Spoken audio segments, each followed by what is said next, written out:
நான் முட்டை குழம்பு தாங்க வைக்க போகிறேன். முட்டை குழம்புக்கு வந்து அரைக்கிறதுக்கு வந்து இது வெள்ளைப்பூடும் வெங்காயமும் எடுத்து வச்சுருக்கேன். தேங்காய் இல்லை, அதனால் தேங்காய் இல்லாமல் தான் இன்றைக்கி அரைக்க போகிறேன். வெறும் இந்த வெங்காயமும் வெள்ளைப்பூடும் வச்சு சட்டி காயட்டும் ஒரு பக்கம். அப்புறம் பார்த்திங்கன்னா இந்த 2 உருளைக்கிழங்குங்க. ஸோ இந்த 2 உருளைக்கிழங்கும் எடுத்து வச்சுருக்கேன். இந்த சிக்கன் குழம்பு மட்டன் குழம்புல போடுவாங்க பார்த்தீங்களா, அந்த மாதிரி தான் இதுவும். ஸோ ஒரே முட்டையை மட்டும் வச்சுட்டு சாப்பிட முடியாது இல்லையா, அதனால் இது கடைசியில் பிசைஞ்சு விட்டோம்னா குழம்பு டேஸ்ட்டாக இருக்கும். அந்த தேங்காய் இல்லாமல் இருக்கிறதுனால இது கொஞ்சம் நல்லாயிருக்குங்க. அப்புறம் தாளிப்புக்கு பார்த்தீங்கன்னா அந்த 5 ரூபா பாக்கெட் தான் நம்ம கடையில் இருந்தது, அப்படியே எடுத்துக்கிட்டேன். அப்புறம் தக்காளி, வெங்காயம், பச்சை மிளகா, கொஞ்சோண்டு கருவேப்பிலை வந்து நான் காஞ்சாலும் யூஸ் பண்ணிக்குவேங்க. ஏன்னா இங்கே நம்ம மரத்தில் பார்த்துக்கோங்க எல்லாம் பூச்சியாக இருக்குது. அதனால் நான் காஞ்ச கருவேப்பிலைனாலும் நான் யூஸ் பண்ணிக்கிடுவேன். இப்போ சட்டி காஞ்சிருச்சுங்க, நம்ம எண்ணெயை ஊற்றி தாளிப்பு கொடுத்துருவோம். வேறு ஒரு கிளாஸ் கொடுத்துட்டு போங்க. எவ்வளோ ஆச்சு? 15 ரூபா. அங்கே வந்த விற்கிறதுல 20 ரூபான்னு ஓட்டுவேன். எனக்கு நான் 15 ரூபா. 5 ரூபா நீங்கள் தான் தரணும். ஆமாம், ஏன்ட்ட வாங்கிக்க சொல்லிச்சா? கல்யாணத்துக்கு எதுக்கு வேணுங்கல்ல. ஆமாம், அன்னைக்கு ஒருத்தர் மோர் வாங்கிட்டு நான் முன்னுக்கு வந்துட்டேன். சரி, முன்னால் வருவாங்க அப்படின்டா போகிறாங்க. சரி சரி, புண்ணா இருக்கு அப்படின்ட்டு ஒரு தெம்பு வாங்கிச்சு. 10 ரூபா கையில் எடுத்துச்சு. சரி எடுத்துக்கோங்க 5 ரூபா விடுறது மருமகிட்ட வாங்கிட்டு. சரி எடுத்துக்கோங்க. கடலையா வாங்கிக்கோங்க. உங்களுக்கு இல்லாத கடலையா? இல்லை ஒன்றும் செய்யாது.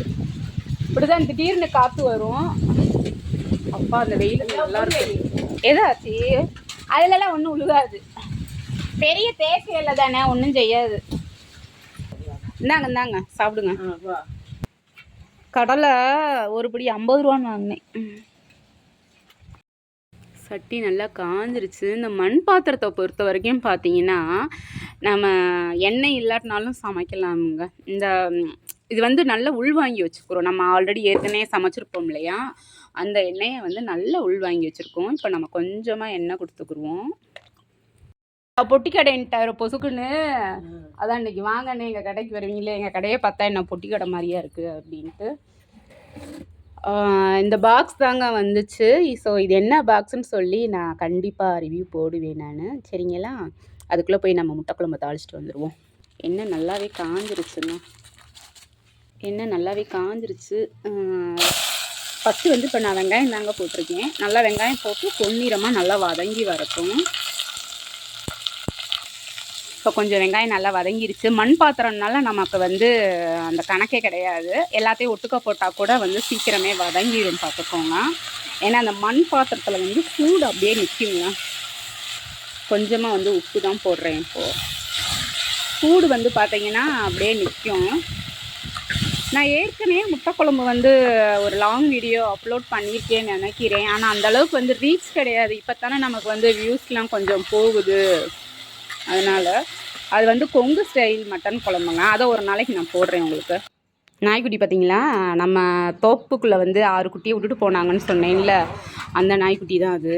அழகா என்னடி டெய்லி பால் இந்த மாதிரி ஊற்றுறீங்களா? இங்கே இருந்ததை காட்டிலும் அப்படியா? இங்கே இருந்ததை காட்டிலும் அங்கே போனோடனே பாருங்களேன், நல்லா கொலு கொலுன்னு இருக்குது. நல்லா தடுப்பூசி எல்லாம் போட்டு வச்சுருக்காங்கங்க. சூப்பர். ஆள் பார்க்கவே க்யூட்டாக இருக்காங்க. சரிந்தா சாப்பாடு ஒரு பக்கம் ரெடி ஆயிடுச்சுங்க. சரி ஓகே, அதை எடுத்து வச்சுட்டு இன்றைக்கி ஒரு கொரியர் ஒன்று ஆர்டர் போட்டேன் எங்கள் மீஷோவில். சூப்பரான ஒரு கொரியர் வந்து என்னன்னு சொல்கிறேன் உங்களுக்கு. அதில் எல்லாருக்கும் யூஸ்ஃபுல்லாக தான் இருக்கும். இப்போ பாட்டி பார்த்திங்கன்னா மோர் விற்க வந்தாங்க. சரி நம்மளும் கடலை சாப்பிட்றத பார்த்துட்டு எனக்கு 2 கடலையை கொடுல அப்படின்னாங்க. இப்படி தான் பார்த்துக்கோங்க, கிராமத்துக்காரங்கன்னா அப்படி சொல்கிறது அந்த வெகுளி அப்படியே தான் இருப்பாங்க. அந்த கேட்குறதுக்குலாம் அந்த கூச்சம்லாம் கிடையாது. பாட்டி கேட்கலாட்டினாலும் நான் கடலை கொடுத்துருப்பேன்னு பார்த்துக்கோங்க. சரி ஓகே, இப்போ கொரியர்காரங்க வர்றாங்க, அவங்கள மீட் பண்ணிடுவோம். பார்த்துக்கோங்க தண்ணி வந்து ஊற்றிட்டேன். ஏன்னா இது அவ்வளோ சீக்கிரம் இந்த தக்காளி வந்து வதங்கவே செய்யாது. நம்மளை ஒரு வழி கொண்டு வந்துடும் பார்த்துக்கோங்க. அதனால் வந்து இப்போதைக்கு அரிசி கலந்த தண்ணியை தான் ஊற்றிருக்கேன். இது நல்லா வற்றி வர்றதுக்குள்ளே இந்த தக்காளி நல்லா அப்படியே மைய வந்து அரைஞ்சிரும். வெங்காயம் பச்சை மிளகாய் நல்லா வதங்கிருச்சு. இது வந்து வெங்காயமும் வெள்ளைப்பூடு மட்டும்தாங்க அரைச்சி வச்சுருக்கேன். உங்களுக்கு தேவைன்னா நீங்கள் வந்து இந்த கசகசா இந்த இதெல்லாம் போட்டுக்கலாம். நான் ஆல்ரெடி தாளிப்புக்கு போட்டுட்டேன். நம்ம வைக்க போகிறது வந்து வெறும் முட்டை குழம்பு தானா, அதில் வந்து உருளைக்கிழங்கு மட்டும்தான் போடுறோம். ரொம்ப மசாலா சேர்த்துக்கிட்டோன்னு நினச்சிக்கோங்களேன், அந்த மசாலாவோட இதுதான் நிறையா இருக்கும் வாசனை, அது சாப்பிட முடியாது, ஒமட்டிட்டு வந்துடும். இப்போ கறி குழம்பு இந்த மாதிரினா இதோட அந்த மசாலா பொருளோட அந்த இதெல்லாம் வந்து கறி எடுத்துக்கிறோம் பார்த்துக்கோங்க. ஸோ அதில் வந்து அப்சர்வ் ஆயிடும் அந்த நான்வெஜ்ஜில்.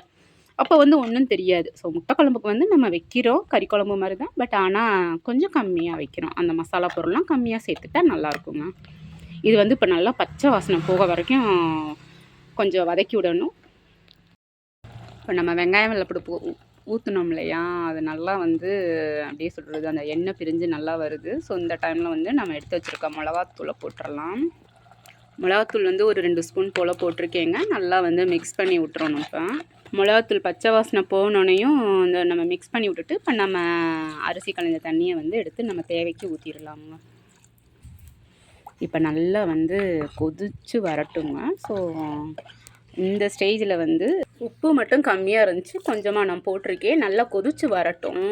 அதுக்குள்ளே நீங்கள் போய் எல்லோரும் இந்த நாட்டுக்கோழி எங்கள் வீட்டில் வளர்க்குறோம் இல்லையா, அந்த கோழியோட எப்படி வளர்ப்பு முறை, அது என்னென்ன வேலைத்தனம் பண்ணுது அப்படின்னு சொல்லி கொஞ்சம் போய் பார்த்துட்டு வாங்க. இப்போ நான் மூடி வச்சுருவேன், ஏன்னா அது கொதிக்கிற வரைக்கும் நம்ம வெயிட் பண்ண முடியாது இல்லையா. ஸோ அதனால் கொஞ்சம் அதை போய் பார்த்துட்டு வந்துடுங்க. கோழி வளர்ப்பு முறைன்றது நாட்டுக்கோழி வளர்ப்பு முறை ரொம்ப லாபகரமானதுங்க. நம்ம வீட்டுக்கு தேவையான முட்டைகள் எடுத்துக்கிறலாம், தேவையான வந்து நம்ம சத்தாக சாப்பிட்டுக்கிறலாம். நாட்டுக்கோழி முட்டை வந்து சேல்ஸ் பண்ணிக்கிறலாம் பார்த்துக்கோங்க. இதுக்கு முக்கியமானது வந்து வெள்ளைக்கழிசலுங்க. நிறைய பேர் வந்து இந்த வெள்ளைக்கழிசலுக்கு பயந்துக்கிட்டு தான் நாட்டுக்கோழி வளர்க்க மாட்டேங்கிறாங்க. ரொம்ப சிம்பிளுங்க. நம்ம வேலியோரத்தில் இருக்கிற வந்து அந்த இது இருக்கு இல்லையா, கீழாநெல்லி, அதை அரைச்சி ஒரு சங்கு ஊற்றினாலே 2 டைம் ஊற்றுனீங்கனாலே ரொம்ப சூப்பராக க்யூர் ஆயிரும் பார்த்துக்கோங்க. நான் இந்த முறையை தான் நான் வந்து பயன்படுத்துகிறேன். மரங்கள் இருந்துச்சுன்னு நினச்சிக்கோங்களேன், 0% தான் நமக்கு வளர்ப்பு முறை. தீவனம் மட்டும் போட்டால் போதும், கூண்டெல்லாம் அடைக்கணும்னு அவசியமே இல்லை பார்த்துக்கோங்க. மரம் இருந்துச்சுன்னா நம்ம மரம் செடி கொடியிலேயே வந்து அடைய விட்டுக்கிறலாம். கோழி வளர்க்க ஆசைப்பட்டால் மட்டும் பத்தாது. கோழி எச்சங்கள் இருக்கும், அதை எடுக்கணும். அதுக்கப்புறம் கோழி மேலே செல்லு வராமல் இருக்கணும். அதுக்கெல்லாம் அந்த வயிற்றுலேருந்து அந்த புழு நீக்கிறதுக்கு ஒரு ஊசி போடுவாங்க, அது போட்டாலே சரியாயிருங்க. ரொம்ப ஈஸி தாங்க, ட்ரை பண்ணி பாருங்கள் நீங்களும். பார்த்திங்கன்னா இப்போ நல்லாவே கொதி வந்துருச்சுங்க. இந்த நம்ம எடுத்து வச்சுருக்கோம் இல்லையா உருளைக்கிழங்கு, அதை அப்படியே போட்டுக்கிடுவோம்.